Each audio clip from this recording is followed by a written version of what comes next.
எல்லாருக்கும் வணக்கம். ஸோ இன்றைக்கி நம்ம பார்க்க போகிற டாபிக் கூட்டுறவு கணக்கியல். SRP and TRP. ஸோ இந்த ரெண்டு எக்ஸாமுக்கும் ஒரே சிலபஸ் தான். ஸோ அதனால் ஃபஸ்ட் டைம் பார்க்குறவங்க நம்மளோட சேனல் சப்ஸ்கிரைப் பண்ணுங்கள். ஸோ டிஆர்பி எஸ்ஆர்பிக்கான டெஸ்ட் பேட்ச் போயிட்டுருக்கு.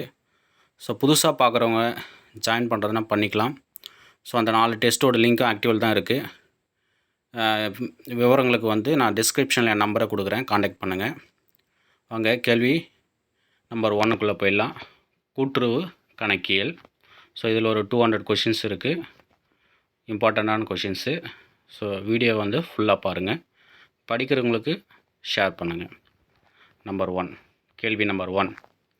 கணக்கியல் என்பது பொருளாதார தகவல்களை கண்டறிந்து அளவிட்டு தகவல் தெரிவிக்கக்கூடிய ஒரு செயல்பாடாகும். யாருடைய கூற்று?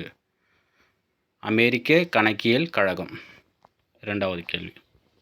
கணக்கியல் என்பது குறைந்தபட்சம் ஒரு பகுதியாவது நிதியியல் தன்மை கொண்ட மற்றும் பணத்தால் மதிப்பிடக்கூடிய நடவடிக்கைகள் மற்றும் நிகழ்வுகளை முறையாக பதியவும் வகைப்படுத்தும், சுருங்க கூறும் மற்றும் அதன் விளைவுகளை தெரிவிக்கும் ஒரு கலையாகும். யாருடைய கூற்று?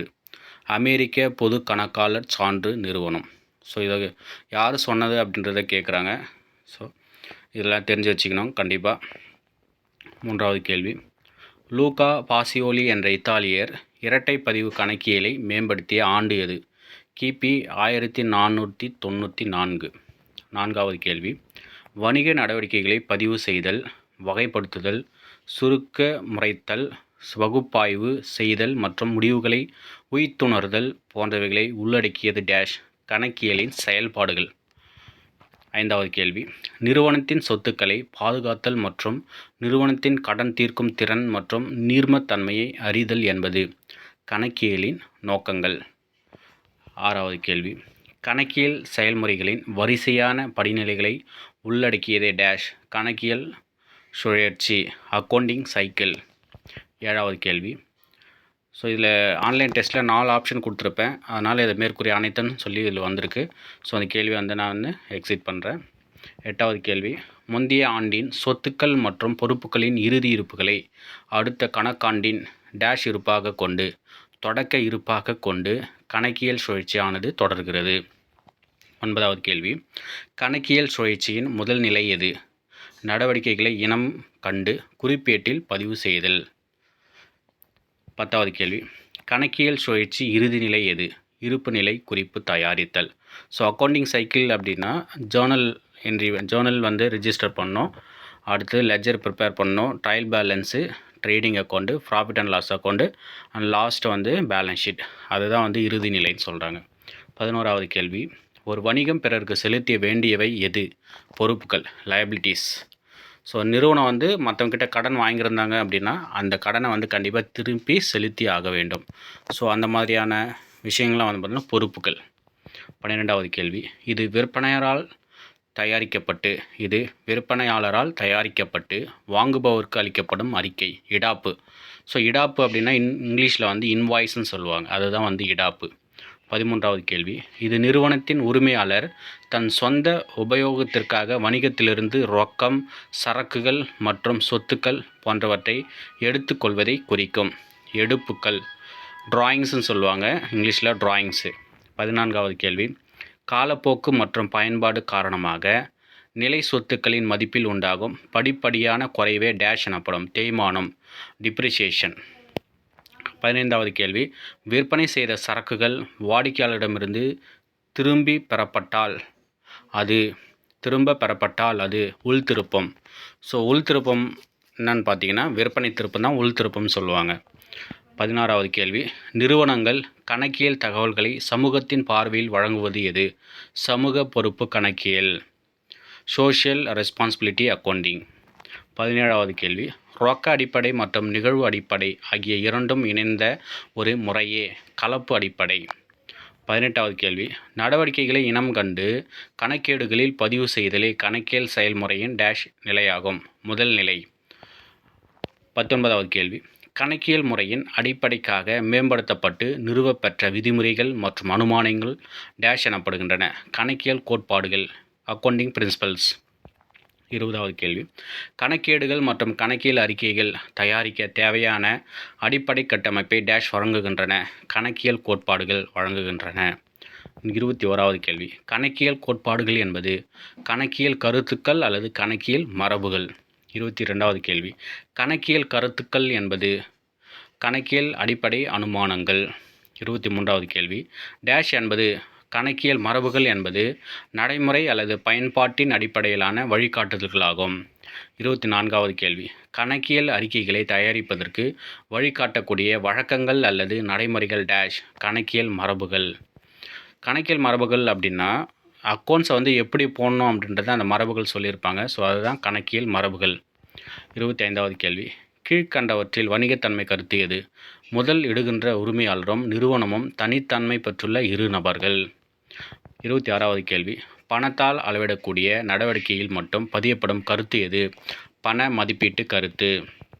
27வது கேள்வி, வணிக நிறுவனம் நீண்ட காலம் தொடரக்கூடிய கருத்து எது? நிறுவன தொடர்ச்சி கருத்து. 28வது கேள்வி, சொத்துக்கள் அடக்க விலையில் பதியப்படும் கருத்து எது? அடக்க விலை கருத்து. 29வது கேள்வி, ஒவ்வொரு வணிக நடவடிக்கைக்கும் பற்று மற்றும் வரவு ஆகிய 2 தன்மைகள் உண்டு. இதன் அடிப்படையில்தான் கணக்கியல் சமன்பாடு உருவாக்கப்பட்டுள்ளது. இரட்டை தன்மை கருத்து, டபுள் என்ட்ரி கான்செப்ட். 30வது கேள்வி, கணக்குகள் கணக்கு ஆண்டின் முடிவில் முடிக்கப்படுகின்றன. பொதுவாக அது ஒரு வருடமாக இருக்கும். இது வந்து கணக்கியல் கால கருத்து, அக்கவுண்டிங் பீரியட் கான்செப்ட். 31வது கேள்வி, ஒரு குறிப்பிட்ட ஆண்டில் ஈட்டிய வருவாய் அதனை ஈட்ட அவ்வாண்டில் செய்த செலவுகளோடு ஒப்பிடப்படும் பொறுத்துகை கருத்து, மேட்சிங் கான்செப்ட். 32வது கேள்வி, சொத்தின் மதிப்பில் ஏற்படும் மாற்றம் அச்சொத்து தேர்வு செய்யும் போது மட்டுமே கணக்கில் கொண்டு வரப்பட வேண்டும். தீர்வு கருத்து. 33வது கேள்வி, ஒவ்வொரு நடவடிக்கைக்கும் ஆதார ஆவணங்கள் வேண்டும் என்பது உண்மை ஆதார கருத்து. 34வது கேள்வி, நடவடிக்கைகள் நிகழும் அடிப்படையில் அங்கீகரிக்கப்படுமே அன்றி ரொக்கம் பெறும்போதும் செலவுகள் செலுத்தும் போதும் அல்ல. வருமானம் அதை ஈட்டும் போதும் செலவுகள் அவை நிகழும் போதும் அங்கீகரிக்கப்படுகின்றன. நிகழ்வு தீர்வு கருத்து. 35வது கேள்வி, கணக்கியல் கொள்கையும் நடைமுறைகளும் தொடர்ச்சியாக ஒரு ஆண்டிலிருந்து மற்றொரு ஆண்டிற்கு பின்பற்றப்படும் என்பதை இம்மரபு தெரிவிக்கிறது. நிலைத்தன்மை மரபு. 36வது கேள்வி, கணக்குகள் முழுமையான மற்றும் உண்மையான தகவல்களை வெளிப்படுத்த வேண்டும் என்பது முழு வெளிப்படுத்துதல் மரபு. 37வது கேள்வி, பயனீட்டாளர்கள் முடிவு எடுக்க பயன்படும் அனைத்து தகவல்களையும் நிதிநிலை அறிக்கை வெளிப்படுத்துவதாக இருத்தல் வேண்டும் என்பது முக்கிய தன்மை மரபு.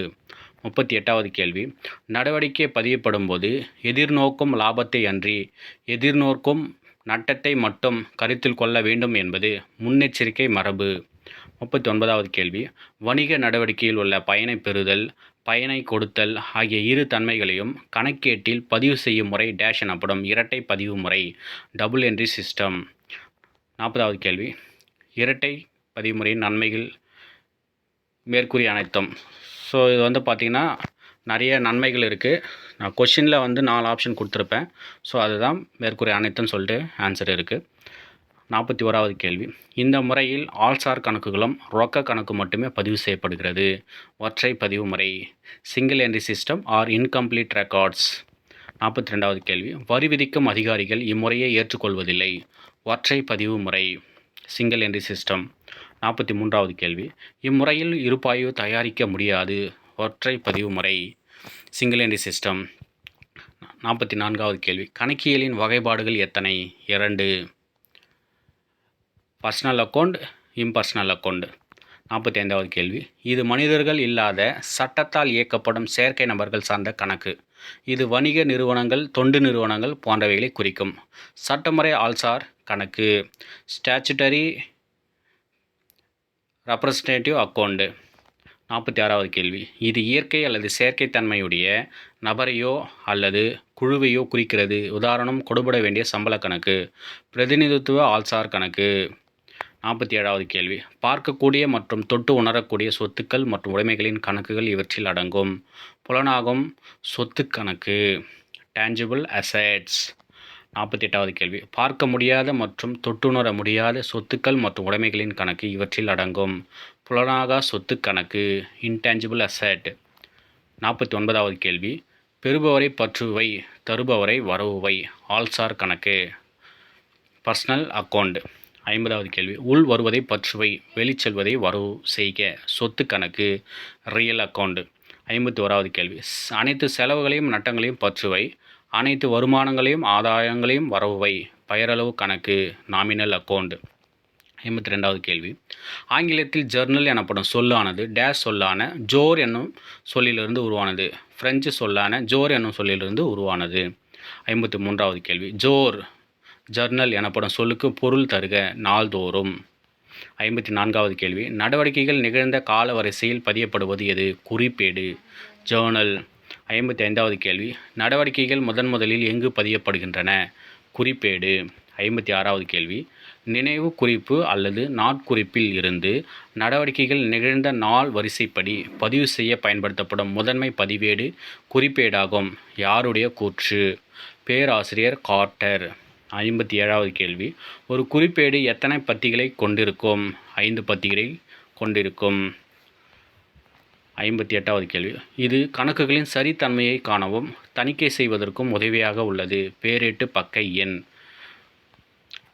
59வது கேள்வி. தொழில் தொடங்க முதலாக கொண்டு வந்த ரொக்கம் ரூபாய் 90,000. குறிப்பேட்டு பதிவு தருக. ரொக்க கணக்கு பற்று. முதல் கணக்கு வரவு. 60வது கேள்வி. ரொக்கமில்லா நடவடிக்கைகளை எந்த ஏடுகளில் பதிவு செய்யப்படுகின்றது? சிறப்பு குறிப்பேடுகள், துணை ஏடுகள். 61வது கேள்வி. கணக்கு காலத்தின் முடிவில் விற்கப்படாமல் உள்ள பொருட்கள் டேஷ் ஆகும். இறுதி இருப்பு ஆகும். 62வது கேள்வி. சம்பாதித்த ஆனால் கணக்கியல் காலத்தில் பெறப்படாத வருமானம் திரட்டப்பட்ட வருமானம். Accrued income. 63வது கேள்வி. திரட்டப்பட்ட வருமானம் அக்ரூடு இன்கம் டேஷ் கணக்கு காட்டப்படும். லாப நட்ட கணக்கின் பற்று பக்கம் காட்டப்படும். 64வது கேள்வி. நிர்வாக சபை கூட்ட நடவடிக்கைகள் அல்லது மகாசபை நடவடிக்கைகளை பகிர்வதற்கான பதிவேடு நிகழ்ச்சி குறிப்பேடு. 65வது கேள்வி. ஒரு குறிப்பிட்ட கால கொள்முதல் ஏட்டின் மொத்த எடுத்தெழுதப்படுவது. கொள்முதல் கணக்கின் பற்று பக்கம். 66வது கேள்வி. எதிர்காலத்தில் செய்யப்பட வேண்டிய வேலைக்கு குறிப்பிட்ட ஒரு கணக்கியல் காலத்தில் பெறப்பட்ட வருமானம் டேஷ் என அழைக்கப்படும். வருமானம் கிடைத்தது. Income received. 67வது கேள்வி. முன்கூட்டியே பெறப்பட்ட வருமானம் என்பது லாப நட்ட கணக்கின் வரவு பக்கம். 68வது கேள்வி. இறுதி கணக்குகளை தயாரிப்பது கணக்கியல் சுழற்சியின் இறுதி படிநிலையாகும். 69வது கேள்வி. எதிர்காலத்தில் செலுத்தும் கோரிக்கையில் பணம் கொடுக்காமல் நன்மைகளை பெறும் நபர் கடனாளர் டெட்டார்ஸ். 70வது கேள்வி. கடனாளிகளை உடனடியாக பணம் செலுத்த ஊக்குவிக்க டேஷ் அனுமதிக்கப்படுகிறது. ரொக்க தள்ளுபடி கேஷ் டிஸ்கவுண்ட். 71வது கேள்வி. உரிமையாளர் தனது தனிப்பட்ட தேவைக்காக வியாபாரத்தில் இருந்து எடுத்த தொகை டேஷ் என அழைக்கப்படுகிறது. எடுப்பு டிராயிங்ஸ். 72வது கேள்வி. பொறுப்பு என்பது ஒரு வணிகம் பிறருக்கு செலுத்த வேண்டியவை. 73வது கேள்வி. எக்காரணத்தினாலும் ஒரு சொத்தின் மதிப்பில் உண்டாகும் படிப்படியான மற்றும் நிலையான குறைவு டேஷ் என அழைக்கப்படுகிறது. தேய்மானம் டிப்ரிசியேஷன். 74வது கேள்வி. ICA என்பது institute of chartered accountant of India. 75வது கேள்வி. பற்று எனப்படுவது சொத்துக்கள் அதிகரிப்பு மட்டும். 76வது கேள்வி. கனிம வளத்தின் மதிப்பு குறைவதால் ஏற்படும் தேய்மானம் வெறுமையாதல். 77வது கேள்வி. இந்திய வங்கிகளின் வரலாற்றை இதன் மூலம் அறியலாம். அர்த்த சாஸ்திரம். 78வது கேள்வி. 3 அடுக்கு கூட்டுறவு வங்கிகள் இதனால் பரிந்துரைக்கப்பட்டது. McClenaghan committee 1914. 79வது கேள்வி. சொத்தின் எதிர்நோக்கும் பயனளிப்பு காலம் முடிந்த பிறகு அச்சொத்தினை இருப்பதால் கிடைக்கும் தொகையை எஞ்சிய மதிப்பு ஸ்கிராப் வேல்யூ என அழைப்பர். 80வது கேள்வி. ஒரு வணிகத்தின் நிதி நிலைமை பற்றிய உண்மையான மற்றும் நியாயமான பார்வையை பெற சொத்துக்களின் புத்தக மதிப்பிலிருந்து டேஷை கழித்து கட்டாயமாகும். தேய்மானத்தை கழிப்பது கட்டாயமாகும். 81வது கேள்வி. நேர்கோட்டு முறை டேஷ் எனவும் அழைக்கப்படுகிறது. ஆரம்ப அடக்க விலை முறை எனவும் அழைக்கப்படுகிறது. 82வது கேள்வி. பணப்புத்தகம் கேஷ் புக் எத்தனை வகைப்படும்? 3 வகைப்படும். சிங்கிள் காலம், டபுள் காலம், ட்ரிபிள் காலம். 83வது கேள்வி. டேஷ் பட்டியல் விலையிலிருந்து கழித்து காட்டப்படும். வியாபார தள்ளுபடி பட்டியல் விலையிலிருந்து கழித்து காட்டப்படும். 84வது கேள்வி. மின்னணு வங்கியியலில் தொடர்புடைய வார்த்தைகள். ATM automated teller machine. EFT electronic fund transfer. EPS electronic payment service. ECS electronic clearing service. 85வது கேள்வி. இவரின் கையெழுத்து இருந்தால் மட்டுமே ஒரு மாற்றுமுறை ஆவணம் செல்லத்தக்கதாகும். எழுதுனர் டிராயர். 86வது கேள்வி. கேட்பு வரைவோலை அல்லது வங்கி வரைவோலை எழுதப்படுவது ஒரு வங்கியின் ஒரு கிளை அதே வங்கியின் மற்ற கிளை வங்கி மீது. 87வது கேள்வி. உண்டியல்கள் என்பவை உள்நாட்டு மாற்றுச் சீட்டுகள் மற்றும் உறுதி ஆவணங்கள். 88வது கேள்வி. ரொக்க இருப்பு விகிதம் குறைவாக இருந்தால் வணிக வங்கியின் கடனை உருவாக்கும் திறன் டேஷாக இருக்கும், உயர்வாக இருக்கும். 89வது கேள்வி. டேஷ் முறையின் கீழ் தார்மீக உந்துதல் முறையின் கீழ் மைய வங்கியானது வணிக வங்கிகளுக்கு அதன் கடன் கொள்கைகளை செயல்படுத்துவதில் மைய வங்கியுடன் ஒத்துழைக்க ஆலோசனை வழங்குகிறது. 90வது கேள்வி. விவசாயத்திற்கு நீண்டகால கடன் வழங்கும் ஒரே அமைப்பு நில மேம்பாட்டு வங்கிகள். 91வது கேள்வி. இயந்திரத்தை சோதனை ஓட்டம் மேற்கொள்வதற்கு செய்த செலவுகள் முதலின செலவு.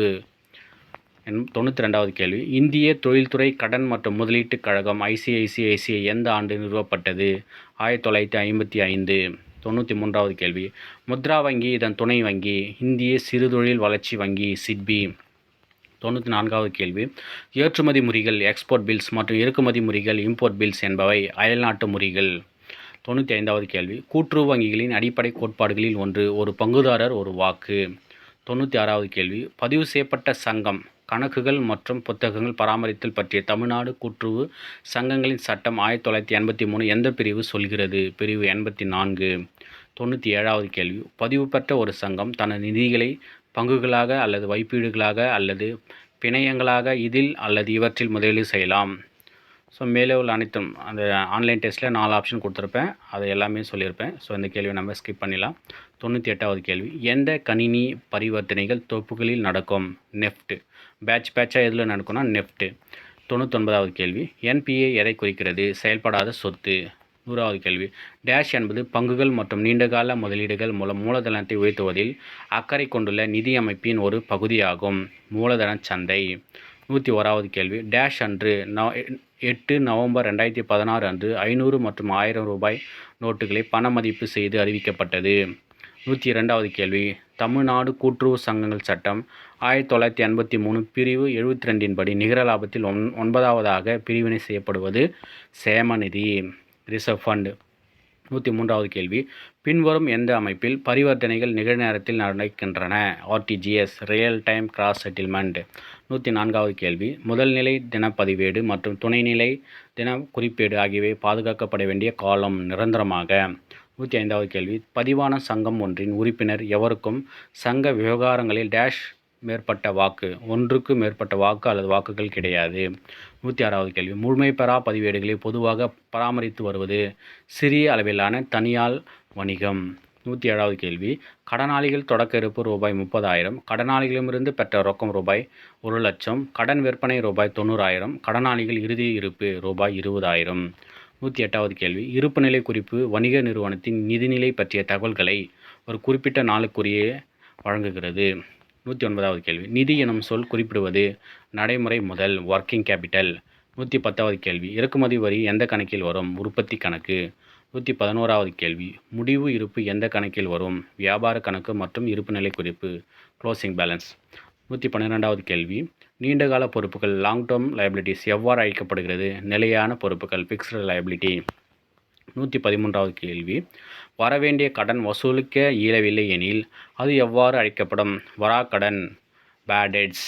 114வது கேள்வி. ரொக்க பரிமாற்றம் எந்த கணக்கில் வரும்? இருப்புநிலை குறிப்பு பேலன்ஸ் ஷீட். 115வது கேள்வி. துணைநிலை கணக்கு புத்தகம் அல்லாதது எது? பொதுப்பேரேடு. 116வது கேள்வி. கணக்கியலின் அடிப்படை கருத்து எது? செலவு கருத்து, வணிகத்தன்மை கருத்து மற்றும் பொறுத்துகை கருத்து.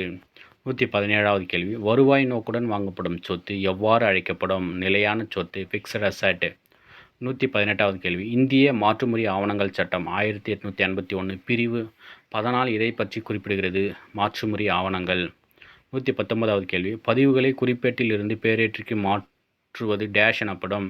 எடுத்தெழுதுதல் எனப்படும். 120வது கேள்வி. முதலில் கூட்டுறவு சங்கம் எங்கு ஆரம்பிக்கப்பட்டது? இங்கிலாந்தில். 121வது கேள்வி. கூட்டுறவு சங்கத்திற்கு ஓர் எடுத்துக்காட்டு கோஆப்டெக்ஸ். 122வது கேள்வி. 1969ஆம் ஆண்டு டேஷ் வணிக வங்கிகள் தேசியமயமாக்கப்பட்டன? 16 வணிக வங்கிகள். 123வது கேள்வி. வங்கிகளின் வங்கி என அழைக்கப்படுவது இந்தியன் ரிசர்வ் வங்கி. 124வது கணக்கு பதிவேடுகளில் பதியப்பட்ட பதிவுகள் உண்மைத்தன்மையை ஆராய உதவுவது இருப்பாய்வு ட்ரையல் பேலன்ஸ். 125வது கேள்வி இந்திய அரசு வங்கி யாரால் நிர்வகிக்கப்படுகிறது? மத்திய இயக்குநர்கள் வாரியத்தால். 126வது கேள்வி கம்ப்யூட்டர் வாங்கியது ஒரு அல்லது ஓர் சொத்து. 127வது கேள்வி தமிழ்நாடு பணம் கடன் வழங்குபவர்கள் சட்டம் இயற்றப்பட்ட ஆண்டு என்ன? 1957. 128வது கேள்வி சீட்டு நிதிகள் சட்டம் இயற்றப்பட்ட ஆண்டு எது? 1982. 129வது கேள்வி நவீன முறை கணக்கியல் என அழைக்கப்படுவது எது? இரட்டை பதிவு முறை டபுள் என்ட்ரி சிஸ்டம். பிழைகளை இந்த நிலையில் திருத்தலாம். இருப்பாய்வு தயாரிப்பதற்கு முன், இருப்பாய்வு தயாரித்த பின். மேற்கண்ட அனைத்தும். 131வது கேள்வி டேஷ் கணக்கியல் விவரங்களை பயன்படுத்தும் பிற பயனீட்டாளர்கள் ஆவார்? அரசு. 132வது கேள்வி கலப்பு கணக்கியல் முறை என்பது கீழ்கண்டவற்றில் எதை குறிக்கும்? ரொக்க அடிப்படை மற்றும் நிகழ்வு அடிப்படை. 133வது கேள்வி கீழ்கண்டவற்றில் கணக்கியலில் மீதமுள்ள புத்தகம் என அழைக்கப்படும் புத்தகம் எது? தினப்பேரேடு. 134வது கேள்வி பதிவான சங்கம் ஒன்றின் அங்கத்தினர் எவரும் தாமாகவோ அல்லது அவரது முகவராலோ அச்சங்க கணக்குகளில் தமிழ்நாடு கூட்டுறவு சங்கங்களின் சட்டம் 1983 பிரிவு 27 உள்ளவாறு ஆய்வு செய்யலாம். 135வது கேள்வி ஒரு செயலில் ஏற்படும் பொறுப்புக்கு என்ன பெயர்? தற்செயலாக ஏற்படும் பொறுப்பு. 136வது கேள்வி பற்றுவரவு விதிமுறைகளுக்கு அடிப்படை எது? இரட்டைத்தன்மை கருத்து. 137வது கேள்வி சங்க அங்கத்தினர் ஆவதற்கான தகுதிகள் மற்றும் தகுதியின்மைகள் தமிழ்நாடு கூட்டுறவு சங்கங்களின் சட்டம் 1983 கூறப்பட்டுள்ளது. முறையே பிரிவு 21 மற்றும் 23. 138வது கேள்வி இந்திய மைய வங்கி நகர கூட்டுறவு வங்கிகளுக்கு மறு நிதி உதவி எந்த நிறுவனத்திற்கு கடன் அளிக்க வழங்குகிறது? குடிசை தொழில்கள். 139வது கேள்வி இந்திய மைய வங்கியிடம் சாராத ஆய்வை கீழ்காணும் எவ்வகையில் செய்கிறது? காலமுறை அறிக்கை ஆய்வு. 140வது கேள்வி ஒரு குறிப்பிட்ட காலத்திற்கு புலனாகாத சொத்துக்களின் அடக்க விலையை ஒதுக்கீடு செய்வது இவ்வாறு அழைக்கப்படும். போக்கி எழுதுதல். 141வது கேள்வி வருவாயின செலவை காட்டிலும் மிகுதியான வருவாயின வரவு லாபமாக கருதி பகிர்ந்தளிக்கப்படும். 142வது கேள்வி பேரளவிலான விளம்பர செலவு டேஷ் செலவாகும்? நீள் பயன் வருவாயின செலவு டிஃபர்டு ரெவென்யூ எக்ஸ்பெண்டிச்சர். 143வது கேள்வி எக்ஸிம் வங்கி தொடங்கப்பட்டது மார்ச் 1982. 144வது கேள்வி MV=P என்ற சமன்பாட்டில் V என்பது பண சுழற்சியின் வேகம். 145வது கேள்வி சரக்குகள் கடன் கொள்முதல் செய்வது இதில் பதிவு செய்யப்படுகிறது. கொள்முதல் ஏடு பர்ச்சேஸ் லெட்ஜர். விற்பனை ஏட்டில் பதிவு செய்வதற்கு பயன்படும் அடிப்படை ஆவணம் இடாப்பு இன்வாய்ஸ். 147 கேள்வி இச்சட்டத்தின் கூறுகளின்படி பதிவு பெற்ற சங்கத்திற்கு சேர வேண்டிய தொகையை நில வருவாய் நிலுவை போல் வசூலிக்கலாம். தமிழ்நாடு வருவாய் வசூல் சட்டம் 1864 ரெவென்யூ ரெக்கவரி ஆக்ட் 1864. 148வது கேள்வி நிலை சொத்து விற்பனை செய்வது ஒரு முதலின காப்பு. 149வது கேள்வி ஒரு பதிவு பெற்ற சங்கத்தின் நிர்வாக சபை அங்கத்தினர் அச்சங்கத்தின் சங்கத்தினர்களால் டேஷ் மூலம் தேர்ந்தெடுக்கப்படுதல் வேண்டும். இரகசிய வாக்கெடுப்பு மூலம். 150வது கேள்வி தமிழ்நாடு கூட்டுறவு சங்கங்கள் சட்டம் 1953 பிரிவு 154 இதை குறிப்பிடுகிறது. மறு ஆய்வு ரிவ்யூ. 151வது கேள்வி வங்கியியல் கோட்பாடு முதலில் இடைக்கால பிரான்சில் இந்த ஆண்டு அறிமுகப்படுத்தப்பட்டது. 1397. 152வது கேள்வி அங்கத்தினர்களின் சொத்து விபர அறிக்கை ஒரு டேஷ் பதிவாவணம் ஆகும். நிரந்தரமான பதிவாவணம் ஆகும். 153வது கேள்வி தணிக்கை மற்றும் ஆய்வு குறைகள் நிவர்த்தி பற்றிய குறிப்பேடு பாதுகாக்கப்பட வேண்டிய காலம் 10 ஆண்டுகள். 154வது கேள்வி தலைமை அலுவலர் இல்லாத இருந்தால் டேஷ் அச்சங்கத்தின் சங்கத் தலைவர் அச்சங்கத்தின் கணக்குகள் மற்றும் புத்தகங்கள் பாதுகாப்பாக வைத்திட நடவடிக்கை எடுத்தல் வேண்டும்.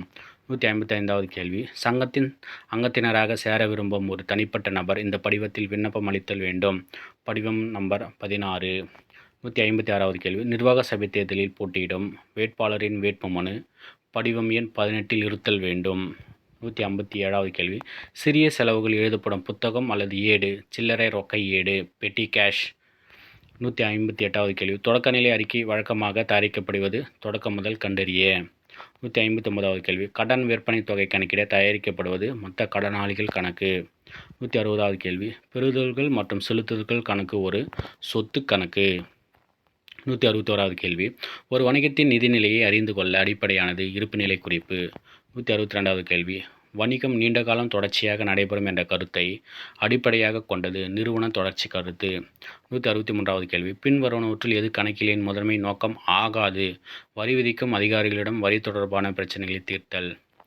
164வது கேள்வி. சொத்து பயன்பாட்டிற்காக உரிமையாளரால் சொந்த பயன்பாட்டிற்காக உரிமையாளரால் வணிகத்திலிருந்து எடுக்கப்படும் தொகையால் ஏற்படும் நிலை. சொத்தின் மதிப்பு குறையும், உரிமையாளரின் முதலினம் மதிப்பும் குறையும். 165வது கேள்வி. கணக்கியல் சமன்பாடு எந்த கணக்கியல் கோட்பாட்டினை அடிப்படையாக கொண்டு உருவாக்கப்பட்டுள்ளது? இரட்டைத்தன்மை. 166வது கேள்வி. உரிமையாளரால் வணிகத்திலிருந்து எடுக்கப்படும் தொகை வரவு வைக்கப்படும் கணக்கு ரொக்க கணக்கு. 167வது கேள்வி. சொத்து கணக்கு கையாள்வது சொத்துக்கள். 168வது கேள்வி. ஒரு நிறுவனத்தின் சொத்துக்கள் மதிப்பு ரூபாய் 5 லட்சம் மற்றும் அதன் வெளியாட்களுடனான பொறுப்புகள் ரூபாய் 2 லட்சம் எனில் அந்நிறுவனத்தின் முதல் ரூபாய் 3 லட்சம். 169வது கேள்வி. ஜேஎஃப் என்பது குறிப்பேட்டு பக்க எண். 170வது கேள்வி. ஒரு பேரேடு கணக்கின் பற்று பத்தியின் மொத்தத்தில் இருந்தும் மற்றும் வரவு பத்தியின் மொத்தத்தில் இருந்தும் நிகர இருப்பினை கண்டறியும் வழிமுறையை இவ்வாறு அழைக்கலாம். இருப்பு கட்டுதல். 171வது கேள்வி. இருப்பாய்வு என்பது ஒரு அறிக்கை ஸ்டேட்மெண்ட். 172வது கேள்வி. இருப்பாய்வு தயாரிக்கப்படுவது ஒரு குறிப்பிட்ட நாளில் as on the date. 173வது கேள்வி. கீழ்க்கண்ட கணக்குகளில் எந்த கணக்கு பற்று நிலுவையுடன் இருப்பாய்வில் பற்று பக்கத்தில் தோன்றும்? எடுப்புகள் கணக்கு. 174வது கேள்வி. கொள்முதல் ஏட்டில் பதிவு செய்வது அனைத்து சரக்குகளின் கடன் கொள்முதல். 175வது கேள்வி. விற்பனை ஏடு எதை பதிவு செய்ய உதவுகிறது? அனைத்து சரக்குகளின் கடன் விற்பனை. 176வது கேள்வி. நிலை சொத்துக்கள் கடனுக்கு வாங்கியது பதிவு செய்ய வேண்டிய ஏடு உரிய குறிப்பேடு. 177வது கேள்வி. இறுதி பதிவுகள் பதிவு செய்யும் இடம் உரிய குறிப்பேடு ப்ராப்பர் ஜேர்னல். 178வது கேள்வி. தள்ளுபடி ரொக்கம் மற்றும் வங்கி பத்திகளுடைய ரொக்க ஏட்டை இவ்வாறு அழைக்கலாம். முப்பத்தி ரொக்க ஏடு ட்ரிபிள் காலம் கேஷ் புக். 179வது கேள்வி. எந்த செலவிற்கு சில்லறை ரொக்கத்திலிருந்து கொடுக்கலாம்? தபால் செலவு மற்றும் பயணச் செலவுகள். 180வது கேள்வி. ஒரு நடவடிக்கையின் பற்று மற்றும் வரவுத்தன்மைகளை ரொக்க ஏட்டில் பதிந்தால் அது எதிர்பதிவு கான்ட்ரா என்ட்ரி. 181வது கேள்வி. வங்கி அறிக்கை என்பது வங்கி புத்தகத்தில் வாடிக்கையாளர் கணக்கின் நகல். 182வது கேள்வி. எது காலத்தினால் ஏற்படும் வேறுபாடு அல்ல? ரொக்க ஏட்டில் தவறுதலாக பற்று வைத்தது. 183வது கேள்வி. ரொக்க ஏடு பதிவு செய்வது மேற்கூறிய இரண்டும். 184வது கேள்வி. ரொக்க ஏடு ஒரு இதெல்லாம் 4 ஆப்ஷன் கொடுத்துருப்பேன். அதில் மேற்கூறிய 1, 2ன்னு கொடுத்துருக்கேன். இதெல்லாம் ஸ்கிப் பண்ணிடலாம். 185வது கேள்வி. இருப்பாய்வை பாதிக்காத பிழைகள் கொள்கை பிழைகள். 186வது கேள்வி. ஒரு நடவடிக்கை முழுவதுமே பதிவு செய்யப்படாத போது அது முழு விடுபிழை எனப்படும் கம்ப்ளீட் ஒமிஷன். 187வது கேள்வி. கொள்முதல் ஏட்டின் மொத்த தொகை அதிகமாக கூட்டப்பட்டுள்ளது. இப்பிழையை திருத்தம் செய்ய கீழ்கண்டவற்றில் எந்த கணக்கை பற்று வைக்க வேண்டும்? அனாமத்து கணக்கு சஸ்பென்ஸ் அக்கௌண்ட். 188வது கேள்வி. தேய்மானம் எதனால் ஏற்படுகிறது? உராய்வு, தேய்வு, வாய்க்கொழுவு. இதனால் காரணங்கள் மேற்கூறிய அனைத்தும். 189வது கேள்வி. ஒரு சொத்து எதன் காரணமாக வழக்கொழிவு அடைகிறது? தொழில்நுட்ப மாற்றங்கள். 190வது கேள்வி. எந்நாள் முதற்கொண்டு தேய்மானம் கணக்கிடப்பட வேண்டும்? சொத்தினை பயன்படுத்த தொடங்கிய நாள் முதல். 191வது கேள்வி. சொத்தின் இறுதி மதிப்பு என்பது பயனளிப்பு காலத்தின் டேஷ் இறுதியில் அச்சொத்தினை விற்பனை செய்வதால் கிடைக்கும் தொகையாகும். 192வது கேள்வி. வருவாயின செலவின் பலன் கிடைப்பது நடப்பு காலத்திற்கு. 193வது கேள்வி. வங்கி வைப்புகள் மீதான வட்டி என்பது வருவாயின வரவு. 194வது கேள்வி. வணிக செயல்பாட்டிற்கு முந்தைய செலவுகள் முதலின செலவுகள். 195வது கேள்வி. இருப்புநிலை குறிப்பு என்பது ஓர் அறிக்கை. 196வது கேள்வி. பின்வருவற்றுள் எது நடப்பு சொத்துக்களில் சேராதது? அரைகலன். 197வது கேள்வி. இருப்புநிலை குறிப்பு வணிகத்தின் நிதி நிலையினை காண்பிக்கிறது. 198வது கேள்வி. ஒரு பற்றுக்குறிப்பு அனுப்பப்படுவது யாருக்கு? விற்பவர் செல்லர். 199வது கேள்வி. கீழ்கண்ட வகைகளில் எந்த அம்சம் இருப்புநிலை குறிப்பு தயாரிப்பதற்கு உட்பட்டது இல்லை? வணிகத்தின் மதிப்பீடு பிஸ்னஸ் எவாலுவேஷன். 200வது கேள்வி. ஒரு நிறுவனத்தின் இருப்புநிலை குறிப்பின் பொறுப்புகள் பகுதியில் இது காட்டப்படும். தேய்மான கணக்கு ஒதுக்கீடு. நன்றி, வணக்கம்.